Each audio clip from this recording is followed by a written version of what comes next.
आदाब नाज़रीन, news and views network के इस खास प्रोग्राम में आप सबका इस्तकबाल है, स्वागत है।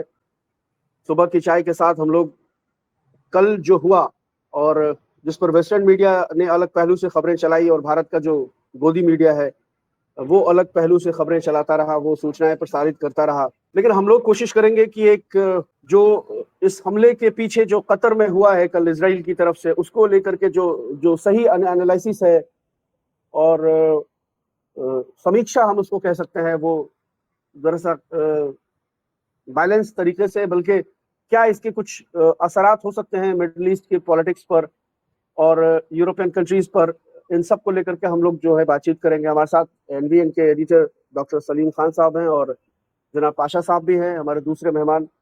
मेरी पहली बार इनसे मुलाकात है। ये कल संयुक्त राष्ट्र की महासभा होने वाली थी और कल ही ये हमला क्यों हुआ, जब हमास की लीडरशिप दोहा में थी और बातचीत के लिए आई थी। फराज साहब, असल में ये जो संयुक्त राष्ट्र का आम सभा है ये जी बहुत ही अलग और महत्वपूर्ण है इस लिहाज से कि 7 अक्टूबर 2023 के बाद जो माहौल इसराइल ने बनाया था और जिस तरह से फिलिस्तीन को या हमास को जो है वो एक विलन बना करके पेश कर दिया था, एक आतंकवादी बना करके पेश कर दिया था। इन 2 सालों में ये हुआ कि खुद इसराइल एक आतंकवादी देश और एक ऐसा देश जो कि जेनोसाइड कर रहा है, इस तरह से सामने आया और दुनिया के अनेक देशों ने जो कुछ गजा में हुआ है उसका नोटिस लिया। और इसका सबसे बड़ा, दुनिया के दूसरे देशों ने तो लिया ही लिया, लेकिन इसका सबसे बड़ा नोटिस जो है अभी पिछले दिनों 21 जुलाई को एक कॉन्फ्रेंस हुई खुद संयुक्त राष्ट्र के अंदर, और उसकी अगुवाई जो है वो फ्रांस ने की, जो कि इसराइल सबसे पहले 7 अक्टूबर के बाद जहाँ के जो है वो राष्ट्रपति गए थे, तो उसने अगुवाई की और उन्होंने कहा कि अब वक्त आ गया है कि जो है वो फिलिस्तीन को एक पूर्ण राज्य के तौर पर, एक सरकार के तौर पर जो है वो फुल मेंबरशिप इसमें दी जाए, इसलिए कि वो अभी ऑब्जर्वर है, नॉन मेंबर ऑब्जर्वर के तौर पे। और उसके बाद बेल्जियम ने अभी कल ये इस महीने के शुरू में ऐलान कर दिया कि हम करेंगे, और फ्रांस के कहने के बाद कनाडा ने कहा कि हम कुछ शर्तों के साथ करेंगे, बर्तानिया ने कहा। ये सारे लोग जो है वो फ्रांस, अमेरिका के और इसराइल के बहुत कठोर एलीज रहे हैं। तो अब इस जनरल असेंबली में जहां इतने सारे लोग फिलिस्तीन को मान्यता देने जा रहे हैं, एंड जिस दिन ये इजलास शुरू होने वाला था, ये सभा शुरू होने वाली थी, उसी दिन इसराइल ने जो है वो ये शांति वार्ता को खत्म करने के लिए ये हमला किया। और मैं ये समझता हूं कि ऐसा करके उसने उन लोगों को जो कि उससे दूर हो चुके थे उनको और दूर कर दिया। डॉक्टर साहब, डॉक्टर पाशा साहब से मैं जानना चाहता हूं कि हमास की जो लीडरशिप है, इस्माइल हानिया शहीद हो चुके हैं, यहया सिनवार शहीद हो चुके हैं, और अभी की जो लीडरशिप है उनकी लीडरशिप पे हमास की क्या पोजीशन है? क्या वो पहली की तरह यहया सिनवार या फिर जब इस्माइल हानिया हुआ करते थे उस दौर की हमास है, या अभी उसके अंदर कुछ तब्दीली आप देखते हैं पॉलिटिकली, या फिर उनकी जो स्ट्रेटेजी है उसको लेकर के? ये हमला इजराइल का कतार पे बहुत ही डेंजरस है और खतरनाक है, इसलिए कि कतार और मिस्र अमेरिका के साथ मिलकर इजराइल के साथ सीज़फायर की जो है 2 साल से बातचीत कर रहे हैं, और कतार जो है बहुत महत्वपूर्ण रोल इसमें अदा किया है। और इजराइल के नुमाइंदे भी और मोसाद के नुमाइंदे भी वहाँ बहुत दौरे करे हैं, और उनको चप्पा चप्पा कतार में कहाँ रहते हैं हमास लीडर वगैरह सब पता है उनको। और ये जारिहाना हमला जो है, हालांकि बच गए ज्यादातर, और इक्का दुक्के जो माइनर एसोसिएटेड थे उन पे कुछ खतरा हुआ है, लेकिन लीडरशिप जो बातचीत कर रही थी वो बच गई। लेकिन मुझे लगता है कि एक के बाद जो हमास लीडरों को जो खत्म किया जा रहा है ईरान में और लेबनान में, गाजा में ही, और अन्य शहरों में भी, क्योंकि इजरायली मंत्री जो है हुक्मरान वहाँ ओपनली कह चुके हैं कि जहां भी हम पाएंगे हमास के लीडर, चाहे गाजा में हो या इस क्षेत्र में हो या यूरोप में, जहां भी, उनको भी हम टारगेट करेंगे, पूरी लीडरशिप को लिक्विडेट करेंगे बोल के। तो ये जो लीडरशिप है शेख यासीन से लेके इस्माइल हानिया और याहिया सिनवार, ये लचकदार रवैया इजराइल की तरफ जो है कतार और मिस्र के दबाव में आके उन्होंने अपनाया था। तो हासिल क्या हुआ उनको? खूंखार जंग जो है जारी है तकरीबन 2 सालों से और हजारों के सैकड़ों लोग मारे गए हैं, बच्चे औरतें वगैरह, और पूरा गाजा बर्बाद हो गया है। उससे खतरनाक जो है वेस्ट बैंक में, वहां भी कुछ कम जुल्म नहीं हो रहा है। वहां पे भी हजारों के फलस्तीनी बेघर कर दिए गए हैं। तकरीबन एक आंकड़े के मुताबिक 11,000 मकान जो है डिमोलिश किए गए हैं पिछले तकरीबन 2 साल में, और हजारों के जो है बच्चे से लेके औरतों से लेके बूढ़े नौजवान सब कैदी बनाए हुए हैं। तो ये इनका एक ही मुद्दा है कि वेस्ट बैंक को जितना हो सके 90% कब्जा कर ले, गाजा कब्जा कर ले, और पिछले और आगे 10, 15, 20 साल तक कोई ऐसा लीडर उभर के ना आए जिससे उनको प्रॉब्लम हो इजराइल को। तो धीरे धीरे ये second tier leadership, third tier leadership, जो भी है माइनर कमांडर्स, उनको भी खत्म करते जा रहे हैं धीरे धीरे। लेकिन मेरा ये मानना है कि पिछले 25-30 साल से जब से हमास उभर के निकला है, वो कोई कॉम्प्रोमाइज करने के लिए तैयार नहीं है, चाहे वो इजरायली ऑक्यूपेशन को हो या सेटलमेंट्स पे हो, एग्रीमेंट पे हो, दबाव चाहे कितना भी हो, मिस्र का, कतार का, अरब देशों का या अमेरिका का, इजराइल का। तो ये अब नरसंहार जो चला है, इससे जो है मैं मानता हूँ कि हमास की लीडरशिप कोई कॉम्प्रोमाइज करने के लिए तैयार नहीं होगी। और डॉक्टर सलीम साहब, आपको क्या लगता है इससे हमास को कितना फायदा हुआ है इस हमले से? देखिए, हमास जो है वो कोई ऐसी लीडरशिप वाली तहरीक नहीं है। आज़ादी की जो तहरीक होती है उसमें जो लोग काम करते हैं, जो आंदोलन होता है, तो आंदोलन में से जो है वो लीडरशिप निकल के आती है। इनका जो तरीका है, इनको ऐसा लगता है इसराइल को कि अगर हम लीडरशिप को खत्म कर देंगे तो ये आंदोलन खत्म हो जाएगा, लोग आज़ादी का नाम लेना छोड़ देंगे। लेकिन होता रिवर्स है। इस्लाम की फितरत में कुदरत ने लचक दी है, जितना भी दबाओगे उतना ये उभरेगा। तो इन्होंने अपनी शुरुआत ही शेख यासीन को शहीद करके किया, लेकिन उससे तहरीक नहीं रुकी। अब्दुर्रहमान रंतीसी उनके बाद अमीर बने और रंतीसी को भी शहीद कर दिया इन्होंने, उसके बाद भी तहरीक नहीं रुकी।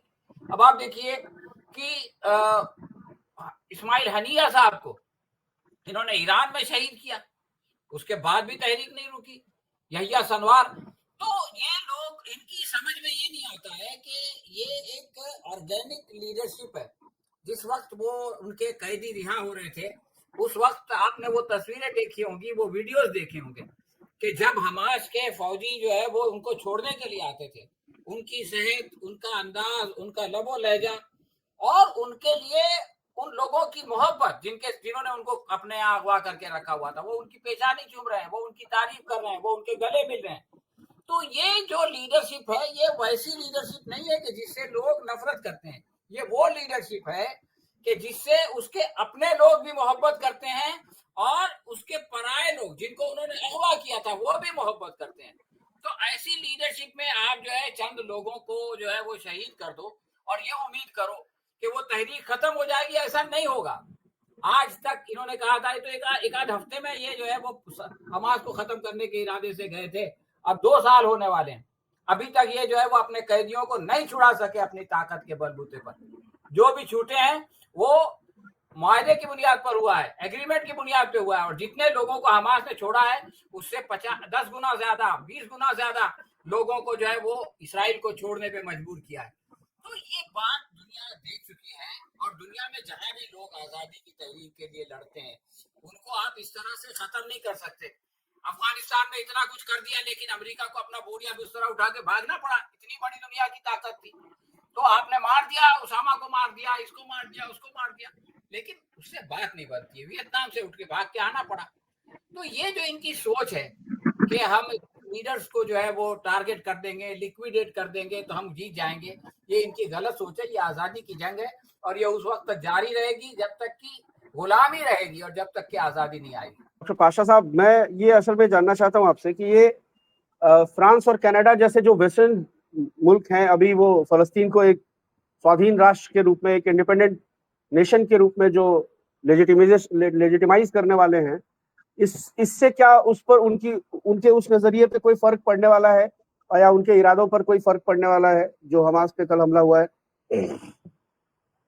जी, उस जवाब देने से पहले एक टिप्पणी करना चाहता हूँ। मैं जब इंडियन एम्बेसी में डिप्लोमेट की तरह कायरा में था तो कई बार गाजा को जाने का मौका मिला, तो मुझे वहां पता चला कि ये हमास जो है कोई पार्टी नहीं है, कोई चंद लोगों का ग्रुप नहीं है, लेकिन ये मास मूवमेंट है। हर एक बच्चे से मैंने जो भी जहां भी गया पूछता रहा कि हमास आपकी नजरों में क्या है, बल्कि वो जो है हमास को इतना महत्वपूर्ण रोल अदा करने के लिए एक्सपेक्ट कर रहे थे। हर एक बच्चा सपोर्ट कर रहा था, चाहे वो डायरेक्टली मेंबर हो या ना मेंबर हो, नॉन मेंबर हो। तो हमास की आइडियोलॉजी से जो है हर एक फलस्तीनी, चाहे औरत हो या मर्द हो या बच्चे हो, तो सहमत थे कि जो भी ये कर रहे हैं हम उनका सपोर्ट करेंगे। जहां तक फ्रांस और यूरोपियन देश जो हैं, ये अच्छा कदम है। इससे 2-3 अच्छे नतायज होंगे। एक तो जो तादाद फलस्तीन को मान्यता दे रहे हैं देश, उनकी संख्या बढ़ रही है। अब आप फ्रांस और बेल्जियम और कनाडा, न्यूजीलैंड, ऑस्ट्रेलिया और दूसरे देशों को भी शामिल करेंगे जो करने वाले हैं मान्यता। तो इन सबको मिला के तकरीबन 150 मुल्क जो है 193 में से मान्यता देंगे। ये धीरे धीरे जो है 2/3 बहुमत जिसको कहते हैं मेंबरशिप, उसकी तरफ जा रहे हैं।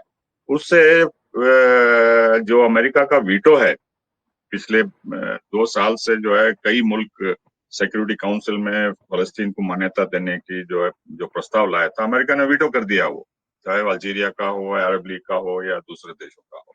तो अगर 2/3 मुल्क मेंबरशिप जो यूएन में है वो अगर पहुंच पाते हैं तो ये वीटो जो है बेमाने हो जाएगा। क्योंकि कोरिया की जंग जो 50s में हुई तो उसके दौरान ये डेडलॉक हो गया था सिक्योरिटी काउंसिल में, और वहाँ कोई निर्णय लेने के लिए काबिल नहीं थे पीस कीपिंग फोर्स या सीज फायर या जो भी करना था शांति के लिए। तो मेजॉरिटी मेंबर जनरल असेंबली में उन्होंने एक रेजोल्यूशन पास किया जिसको कहते हैं यूनाइटिंग फॉर पीस रेजोल्यूशन, जिसके तहत जनरल असेंबली को ये पावर दिया गया है कि वो शांति स्थापित करने के लिए अगर 2/3 मेंबर्स टोटल मेंबरशिप में सपोर्ट करते हैं तो यूएन सिक्योरिटी काउंसिल को भी न्यूट्रलाइज करके खत्म उठा सकते हैं। जैसा सीज फायर के प्रयास में यूएन सिक्योरिटी जनरल का रोल है, पीस कीपिंग फोर्स भेजना है और दूसरे लोगों को आमादा करना है कि आप इसमें शामिल होकर पीस कीपिंग फोर्स में कंट्रीब्यूट करिए, और सीज फायर की तरफ भी प्रयास यूनाइटेड नेशंस करेगा। तो इस तरीके से जो है अगर 2/3 मुल्क फलस्तीन को मान्यता देते हैं तो तब जो है UN general assembly cease fire को ऑर्डर कर सकती है और पीस कीपिंग फोर्स भी भेज सकती है। ये बहुत महत्वपूर्ण है। और कई देश जो है जो लैटिन अमेरिका, अफ्रीका, एशिया में जो है प्रोमिनेंट ब्रिक्स मेंबर्स जो हैं, वो भी फोर्स भेजने के लिए तैयार होंगे। ये बहुत इम्पोर्टेंट पॉइंट ध्यान में रखना होगा। जहां तक ये हमला हुआ है, इसके 2 नतीजे होने वाले हैं। एक तो जो अमेरिका प्रयास कर रहा है कि ज्यादा से ज्यादा अरब और मुस्लिम ममालिक ओआईसी मेंबर्स इसराइल के साथ रिलेशन स्थापित करे, उसको बहुत बड़ा धक्का होगा। यहाँ तक के जो बहरीन, इमारात और मोरक्को भी करे हैं, वो भी नजरसानी सेकंड थॉट कर रहे हैं कि हमने जो कदम उठाया, क्योंकि यूनाइटेड अरब एमिरेट्स को धमकी दिए थे कि हम वेस्ट बैंक के सेटलमेंट्स का इलाका जो है सॉवरेन डिक्लेयर कर देंगे, इजराइल का पार्ट है बोल के डिक्लेयर कर देंगे, जैसा अमेरिका ने ईस्ट जेरूसलम को और गोलान हाइट्स को लीगली एक्सेप्ट किया है बोलते। तो उसको बचाने के लिए इमारात ने नॉर्मलाइजेशन किया। तो अब सऊदी अरेबिया और जो दूसरे देश बचे हैं जैसा इराक है, लीबिया है, अल्जीरिया है, दूसरे देश हैं, वो भी आगे नहीं आएंगे नॉर्मलाइजेशन के लिए, क्योंकि उनको पता चल गया है कि अगर आप दोस्ती का हाथ भी बटाते हैं, जिस तरीके से कतार ने अमेरिका को मदद की है, चाहे वो तालिबान एग्रीमेंट में हो या सूडान में या कई मुल्कों में सीज फायर के लिए उन्होंने बहुत अहम रोल अदा किया है और बिलियंस ऑफ डॉलर्स अमेरिका में इन्वेस्ट करने के लिए अभी 2-3 महीने पहले जब ट्रंप आया था वादा किया और $400 मिलियन का जो है इतना एक्सपेंसिव हवाई जहाज भी ट्रंप को पर्सनल गिफ्ट दिए। और ये हमास की ऑफिस जो है कतार में अमेरिका के और इजराइल के परमिशन से वहां इस्टेब्लिश हुई, जैसा तालिबान की ऑफिस हुई। तो कतार एक जो दोस्त मुल्क है अमेरिका का और अमेरिका का सबसे बड़ा अड्डा है वहाँ सेंट्रल कमांड, जो पूरे central Asia, west Asia, south Asia को मॉनिटर करता है और हर एक जहाज जो उड़ता है उसकी निगरानी उनको पता है कि कहाँ से किस डायरेक्शन से कौन सा हवाई जहाज आ रहा है, ये फाइटर प्लेन आ रहा है, मिसाइल आ रहा है बोल के। तो सेंट्रल कमांड जो है 45,000 अमेरिकी फौजी हैं वहाँ और सबसे सोफिस्टिकेटेड एयर डिफेंस सिस्टम है, मॉनिटरिंग सिस्टम है। क्या उनको पता नहीं था कि इजराइल के 10 फाइटर जेट्स आ रहे हैं और 10 एयर टू सरफेस मिसाइल दाग के चले गए। तो ये अमेरिका के परमिशन अमेरिका को इन्फॉर्म किया गया था, इजराइल ने बाकायदा इन्फॉर्म किया और हम हमला कर रहे हैं बोल के उनको बता दिया। तो ये अमेरिका का ही जो है हमला मान के हमें चलना होगा कि ये इजराइल जो है जो कर रहा है, क्योंकि अमेरिका भी ये चाहता है कि हमास को खत्म कर दो, ट्रंप ओपनली धमकी दे रहे हैं। तो ये अरब लोगों को, अरब देशों को भी बहुत डेंजर सिग्नल है, सबसे बढ़ के ईरान को भी है कि हम इतना नजदीक तो आ सकते हैं और आगे भी आके आप पे भी बमबारी कर सकते हैं और दूसरे अरब देशों को भी है, चाहे वो पाकिस्तान हो, मुस्लिम देश हो, टर्की हो या पाकिस्तान हो, उनके ऊपर भी हम कर सकते हैं बोलते। ये खुले आम जो है इंटरनेशनल लॉ का उल्लंघन है, यूनाइटेड नेशन चार्टर का उल्लंघन है और इसमें अमेरिका 100% शामिल है। और जहां तक यूरोप की बात है, ये जो है मान्यता देने का ये एक तरफ तो ठीक है, लेकिन जो ग्राउंड रियलिटी वेस्ट बैंक में है, ईस्ट जेरूसलम में है, वो धीरे धीरे फलस्तीनियों के हाथ से खिसक रहा है। एक इंच जो जो सेटलमेंट कर रहे हैं उनको भी जो है फलस्तीनी देश अगर उनके पास जमीन नहीं है तो बेमानी हो जाएगा फलस्तीनियन स्टेट, क्योंकि गाजा आप पूरा लेना चाहते हैं, वेस्ट बैंक भी 92% कब्जा करना चाहते हैं, तो बचा कुछ क्या है, 8% जो हिस्टोरिक फलस्तीन के मुताबिक 2% भी नहीं होगा। तो इसको लेके जो है जो ट्रेड हो रहा है इजराइल के साथ, जो हथियार बेच रहे हैं वेस्ट यूरोप, कनाडा से लेके ऑस्ट्रेलिया तक, तो इनको ये समझाना होगा कि फलस्तीनी देश कहाँ है, आप क्या कार्रवाई कर रहे हैं, सेटलमेंट्स जो एक्सपैंड हो रहे हैं और स्मोट्रिच और बेन गवीर जैसे एक्सट्रीम मिनिस्टर्स पूरा एनेक्सेशन की जो बात कर रहे हैं, उसको आप क्या कार्रवाई कर रहे हैं और किस तरीके से रोल बैक करेंगे इजरायली सेटलमेंट्स जो एक्सपैंड हो रहे हैं और पैलेस्टीनियन अथॉरिटी को भी खत्म करना चाहते हैं, हमास को भी, पैलेस्टीनियन अथॉरिटी को, यानी कोई लीडरशिप बचना नहीं जो कि इजराइल के खिलाफ आवाज उठाएगी इंटरनली या एक्सटर्नली बोल के खत्म करके पूरा कब्जा करना चाहते हैं, जिसके ऊपर फ्रांस, बर्तानिया, बेल्जियम, कनाडा कोई अभी तक एक टिप्पणी भी नहीं करे हैं। इसको कैसा रियलाइज करेंगे पैलेस्टीनियन स्टेट जबकि इजराइल कब्जा करना चाहता है। तो ये अरब देश भी जो है अमेरिका के पिट्ठू हैं और इजराइल के डर और खौफ में जी रहे हैं और कोई देश इस एरिया में महफूज नहीं है, चाहे वो अमेरिका का दोस्त हो या दुश्मन हो। इजराइल टारगेट कर रहा है और इसका जो आइडियोलॉजी है ग्रेटर इजराइल, उसको जो है इम्प्लीमेंट कर रहे हैं और सेक्रेट ड्यूटी बोल के नेतन्याहू ने कहा अभी 2 हफ्ते पहले कि हम मिस्र का, उर्दून का, सीरिया का, लेबनान का, यहाँ तक इराक का भी, उनको चाहिए तेल और पानी इराक से। वो मेन मुद्दा है जो कि सद्दाम हुसैन से हासिल करना चाहते थे, लेकिन सद्दाम ने उनको इनकार कर दिया और डोनाल्ड रम्सफील्ड जो डिफेंस सेक्रेटरी थे उनको वापस जाना पड़ा। उसके बाद उनके खिलाफ, सद्दाम के खिलाफ हुए।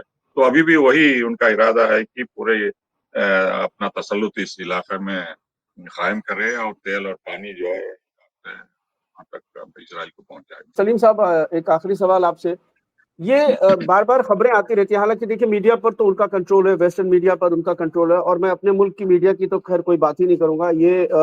ये खबरें या इंफॉर्मेशन देने के बजाय चुटकुले सुनाती है। पूरी दुनिया में भले ही वेस्टर्न मीडिया नहीं दिखाता है, लेकिन ये बातें अब छुपती नहीं है क्योंकि सोशल मीडिया का दौर है और बहुत सारे जराए जो है इंफॉर्मेशन पास ऑन करने के दुनिया में आ चुके हैं। तो ये बार बार खबरें आती हैं कि इजराइल के अंदर खुद एक बड़ी जीविश लॉबी है, बड़ी यहूदी लॉबी है जो नेतन्याहू से खफा है या नेतन्याहू के खिलाफ है, और बाकायदा इजराइल के अंदर भी फलस्तीनी आज़ादी को लेकर के जो है मुजाहिरे और प्रदर्शन होते रहते हैं। और नेतन्याहू को ये पता है कि जिस दिन ये जंग रुकेगी नेतन्याहू का ठिकाना जेल में होगा, क्योंकि नेतन्याहू के ऊपर में इतना हाईली करप्शन के चार्जेस हैं और वो तमाम चीजें हैं। तो क्या इससे जो इजरायली अवाम है, क्या इजरायली अवाम को अब ये नहीं लगता है कि उनकी इकोनॉमी का एक बड़ा हिस्सा जो है वो इस जंग में जा रहा है, जो उनके लिए और बेहतर मौके पैदा कर सकता था इजराइल के अंदर में, इजरायली यूथ्स के लिए?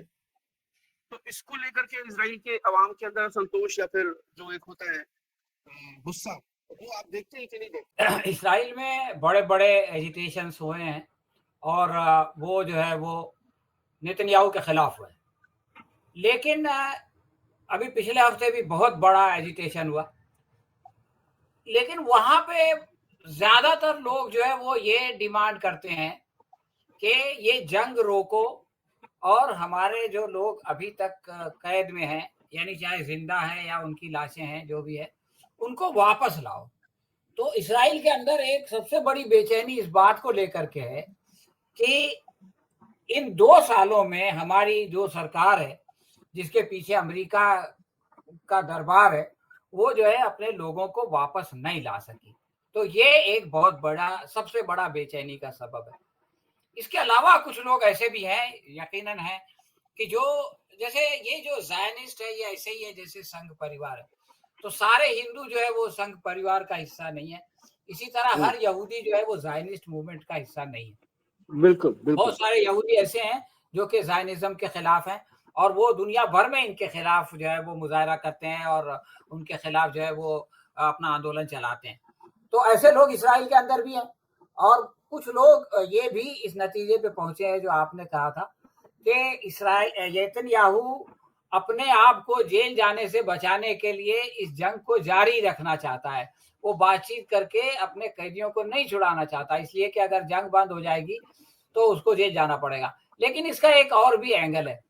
अब देखिए कि इसराइल के खिलाफ, इसराइल ने जो जेनोसाइडल एक्टिविटीज की उसके खिलाफ जो है वो एक मुकदमा वर्ल्ड क्रिमिनल कोर्ट में भी चला। साउथ अफ्रीका उसको वहां लेके गया था और उसके बाद जो है वो इसराइल के जो प्राइम मिनिस्टर है और इसराइल के जो डिफेंस मिनिस्टर है, वो दोनों के खिलाफ वारंट निकला और उनसे कहा गया कि भाई आप आइए और आप बताइए कि आपने जो है ये सब क्यों किया। यानी अगर आपके खिलाफ वारंट निकले और आप ना जाए तो इसका मतलब ये होता है कि कुछ कंट्रीज ने इनकी एंट्री पे पाबंदी लगा दी, शायद हॉलैंड ने या किसी यूरोपियन कंट्री ने, हमारे यहाँ नहीं आ सकते। तो इनके ऊपर 2 तरह का दबाव है। एक तो इंटरनल दबाव है कि जो इसराइल के लोग कह रहे हैं कि भाई हमारे लोगों को आप क्यों नहीं छुड़ा पा रहे हैं, आप क्यों जंग को लंबा कर रहे हैं, आप बातचीत करके जो है वो अमन कायम कीजिए और शांति बहाल करके हमारे लोगों को छुड़ाइए। उनका कंसर्न ये है। एक्सटर्नल प्रेशर ये है कि अब उन कंट्रीज के सिवा, जैसे अमेरिका है जो कि वो क्रिमिनल कोड को मानता ही नहीं है, उसने उस पर साइन ही नहीं किया, और इसराइल है, इनके अलावा जो दूसरी कंट्रीज है जिन्होंने उस पर साइन किया हुआ है, ये वहां जा नहीं सकते। अगर ये वहां जाएंगे तो इनको जो है वो गिरफ्तारी हो जाएगी, इनको गिरफ्तार करके जो है वो इंटरपोल के जरिए से हाजिर करना पड़ेगा। तो ये जो एक्सटर्नल प्रेशर है कि बाहर से भी आप जो है वो अकेले पड़ रहे हो, अंदर से आपके ऊपर दबाव पड़ रहा है, तो इसमें ये लोग उसकी तरफ से अपने लोगों को थोड़ा समाधान देने के लिए, कि जैसे इंडिया में होता है कि देखो हमने मुसलमानों को सबक सिखा दिया, हमने जो है वो इनकी दरगाह पे बुलडोजर चला दिया, तो इस तरह से जो लोगों में नाराजगी है बेरोजगारी के हवाले से या महंगाई के हवाले से, वो थोड़ा शांत हो जाते हैं। तो सेम टू सेम नेतन्याहू जो अपने खिलाफ नाराजगी है उसको खत्म करने के लिए ये हमले करता है और कुछ लोगों को शहीद करके, बड़े लीडर्स को, मशहूर लोगों को, उनमें बहुत सारे हसन नसरुल्लाह भी थे और ये सलवार भी थे और ये थे, तो लोगों को ये लगता है कि हाँ भाई हमारी सरकार जो है वो कुछ ना कुछ बदला ले रही है। तो इन प्रेशर्स के तहत ये अपने पर्सनल फायदे के लिए नेतन्याहू ये कर रहे हैं। लेकिन ऐसे हो, आप समझ लीजिए कि इसराइल में यहूदी सारी दुनिया से क्यों आए। इसराइल में यहूदी वो अपनी मजहबी श्रद्धा की वजह से, अकीदत की वजह से नहीं आए। उनको ये लगा कि यहाँ पे हमको सेफ्टी मिलेगी, इसलिए कि यूरोप में लोग इनसे नफरत करते हैं और हमसे नफरत नहीं की जाएगी, और सेमेटिज्म आपने सुना होगा, और हम खुशहाल होंगे लेकिन इस जंग के बाद ये सिचुएशन बदल गई। अब ये लोग इसराइल के अंदर अनसेफ है और खुशहाली भी नहीं आ रही है, और इसी वजह से जैसे ही जो है वो बमबारी हुई थी ईरान की तरफ से, तो उन्होंने एयरपोर्ट बंद कर दिए ताकि लोग भाग नहीं सके, और उस जमाने में जी लोग कश्तियों से भाग के वहां से चले गए। तो ये जो कुछ कर रहा है नेतन्याहू, ये अपने आप को तो जेल जाने से बचा रहा है, लेकिन ये कि इसराइल के लिए खुद ये एक ऐसी मुश्किल खड़ी कर रहा है कि इसराइल का सर्वाइवल जो है वो खतरे में पड़ जाएगा। इसराइल से जब यहूदी, खुशहाल यहूदी भाग जाएंगे, तो इसराइल का सर्वाइव होना एक नेशन के तौर पे, एक कंट्री के तौर पे मुश्किल हो जाएगा। और जहां तक उस ख्वाब का सवाल है ग्रेटर इसराइल का, वो तो भाई अखंड भारत का हमारे यहाँ भी नारा लगता है, अफगानिस्तान भी उसमें शामिल है। अब ये लोग बताएं कि भाई क्या आप अफगानिस्तान को अपने साथ लोगे, तो ये तो बस ख्याली बातें हैं जिससे लोगों को बहलाया जाता है। लेकिन प्रेशर है नेतन्याहू पे, इंटरनल और एक्सटर्नल। सारी जो चीजें हैं आप देखेंगे कि कंपैरेटिवली हमारे यहाँ और उधर जो है वो बिल्कुल एक जैसी दिखती है, है ना। तो और अभी जैसे आप बता रहे हो कि ईरान के हमले के बाद जो है बेन गुरियन एयरपोर्ट उसको फौरन बंद करना पड़ा, वरना बेन गुरियन एयरपोर्ट पे लोगों की लंबी कतारें खड़ी हुई थी फ्लाइट्स के लिए, जो वहां से भागना चाहते थे। और यहाँ भी हमारे मुल्क में भी ऐसा नहीं है कि पिछले 10-11 सालों में लाखों लोगों ने इस मुल्क की शहरियत छोड़ के दूसरे मुल्क की शहरियत इख्तियार की है। ये अलग बात है कि यहाँ अभी विश्व गुरु का दौर और अमृतकाल का दौर चल रहा है, चूंकि मीडिया पर उसका कब्जा है और वो इसी तरह की बातें जो है वो आवाम के बीच में फैलाई जाती हैं कि एकदम से भारत विश्व गुरु बन रहा है।